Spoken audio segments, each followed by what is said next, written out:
I was present on the morning of November 21st when Lance Corporal John Shylock was killed. We assembled in the Sucrerie and after having formed up, proceeded along the canal bank towards the other sugar factory where Battalion HQ was to be located.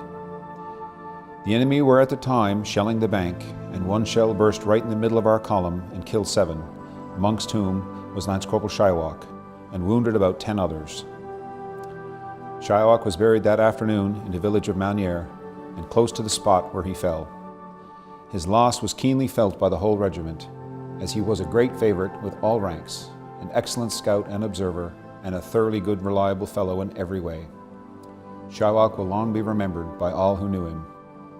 R.H. Tate, Captain and Adjutant, 1st Royal Newfoundland Regiment.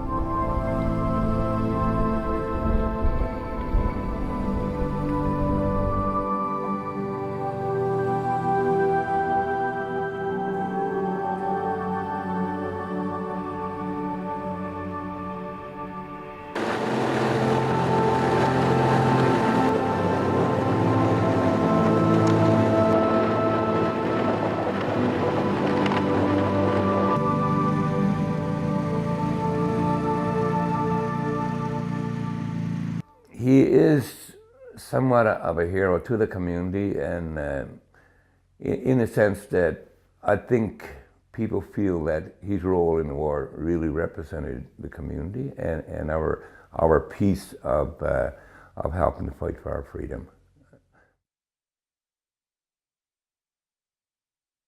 He was made a Lance Corporal in a very short time. A sniper of some renown. There are some people claim he was the best sniper in the British Army. I think there's a real sense of loss too, that we didn't know the man better, or he was dead before a lot of his nieces and nephews were born. Had he come back to live to an age of 50 or 60, a lot of his nephews and nieces would have been in their 30s and 40s, and I'm sure there would have been a lot more stories about him.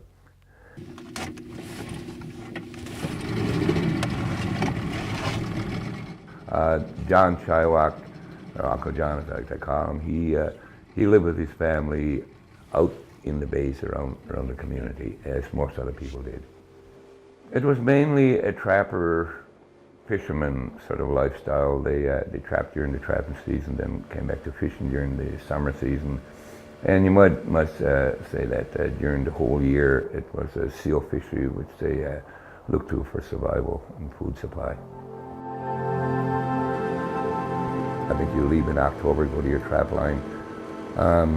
You spend the whole year there just about until, say, Christmas. You might have come home for Christmas, some did, some didn't. So, you know, they spent their days, and it was a day that you moved every day. You done your trap line every day. Half an hour, I'd say. I think you talk to a lot of the older people, and they'll tell you it was a good life. I guess it's the best they had. But looking back personally at what they went through, it was a hard life in today's world, because they spent their time on the land and on the water, and I don't think they ever knew where their next meal was coming from.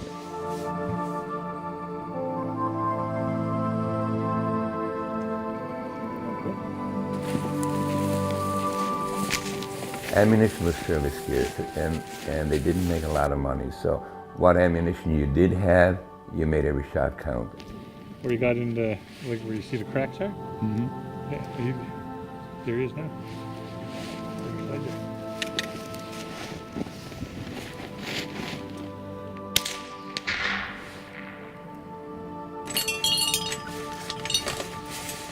This is what they would use back then.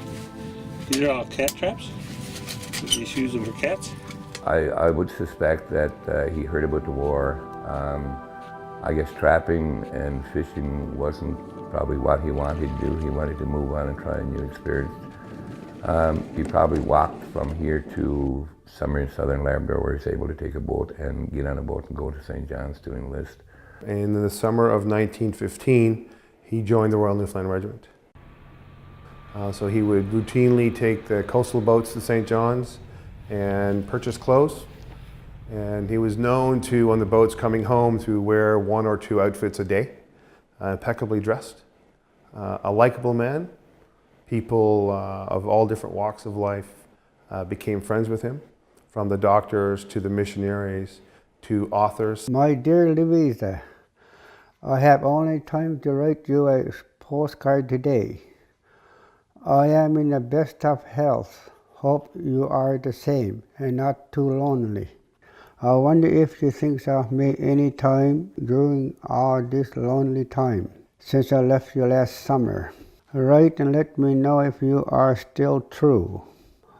I think of you every day, even when I am in the line. I would love to see you, my dear. This is my picture. Your boy, Pirate John Shylock. It's like when you go to the mall today and dress up as a cowboy. There was probably photo studios that had that in Scotland when he was there, and maybe that's where it came from, because it looks like a very staged professional picture.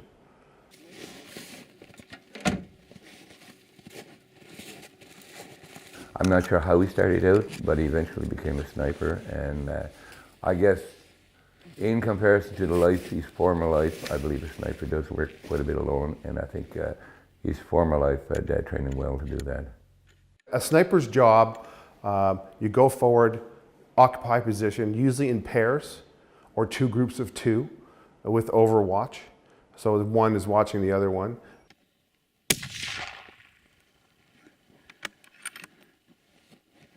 And then he would harass and try to demoralize the enemy. Primary targets are being those in charge, or machine gun nests.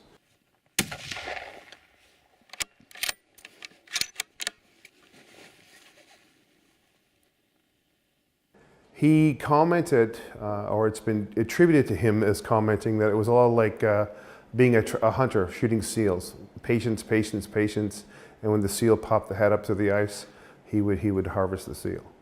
Bang. And it's the German helmet head would have been a lot bigger than a small seal's head, so probably would have been easier for him.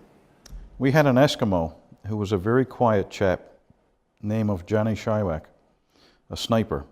Sometimes I sneaked out to a sniping post when it was near. He was continuously watching. He must have killed a lot of Germans.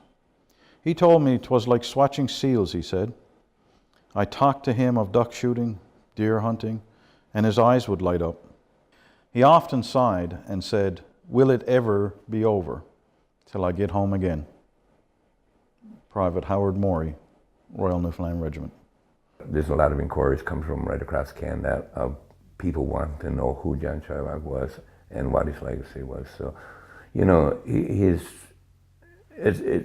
bigger than we ever thought this would be, like his part he played in the war and what he stood for. It talks about the Labrador contribution to the regiment. It talks about the Native contribution to the regiment, of which there were dozens and dozens of Native soldiers that nobody really has done a lot of research of yet. There's a sense of pride, and as I said earlier, there's a sense of loss as well. Like a sense of pride that you know, one of us, I say one of us, did do our part in fighting for freedom and gave his life for it. The sense of loss, as I said before, it's not being able to know his legacy that he could tell himself by not coming back.